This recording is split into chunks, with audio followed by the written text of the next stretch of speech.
Voice, आज की आवाज। शराबबंदी को लेकर अब तक मुखर रहने वाली उमा भारती के बाद प्रदेश में कैबिनेट मंत्री मोहन यादव भी अब इस मामले को लेकर बेबाकी से बोल रहे हैं। जबलपुर पहुंचे उच्च शिक्षा मंत्री मोहन यादव ने स्पष्ट कहा कि शराबबंदी आज नहीं तो कल करनी ही होगी। हाँ, ये हमारे लिए सौभाग्य की बात है। रामचरितमानस को हम पाठ्यक्रम में ला रहे हैं, गीता जी को पाठ्यक्रम में ला रहे हैं, क्योंकि ये बात सही है कि ये जो घटनाक्रम है पूरा देश जिन पे श्रद्धा रखता है और पूरी दुनिया उसको एक विशेष आदर से देखती है। ऐसे में समसामयिक दृष्टि से जो हमारे वर्तमान के विद्यार्थियों को शिक्षा दे सके, उसमें कुछ सीखने समझने का मौका मिले और अपनी संस्कृति पे गर्व करने का अवसर हो, ऐसे उन चीज़ों को जोड़ करके हम अपने पाठ्यक्रम का हिस्सा बना रहे हैं। हमने टंटिया मामा को पाठ्यक्रम में हिस्सा बनाने का निर्णय किया है। रानी दुर्गावती जी के जीवन चरित्र को सामने लाने का प्रयास कर रहे हैं।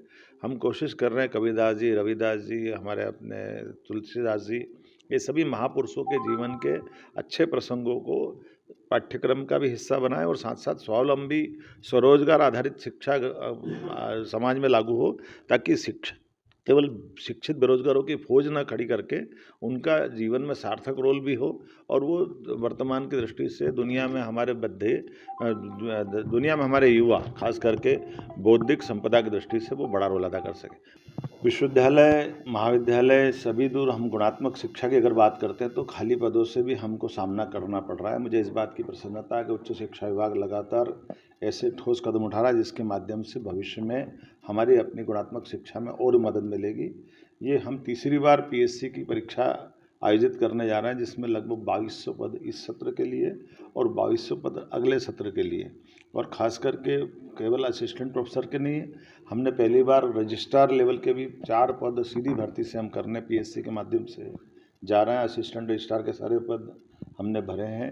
इस भरने के लिए विज्ञापन भी जारी किया, दोबारा फिर और जारी कर रहे हैं। साथ ही साथ क्लास 3 और क्लास 4 के पदों के बारे में भी हमने कोशिश की है कि वो हम परमानेंट करें। मैं उम्मीद कर रहा हूं कि जिस प्रकार का वातावरण अभी हमारी उच्च शिक्षा विभाग में बना है, लगभग 230 विधानसभाओं के अंदर केवल 4 विधानसभा ऐसी बची है जहां हमारे महाविद्यालय नहीं है। जब मैं बैठा था तब की स्थिति में लगभग हमारे पास 538 कॉलेज में। देखिए, सज्जन सिंह वर्मा जी वो अपने आप में झांक के देख ले, वो हम ये मान के चलते कि माननीय मुख्यमंत्री के नेतृत्व में लगातार प्रयास कर रहे हैं। आप बताइए, उनके इतने शासनकाल में एक दुकान नई नहीं खुली है।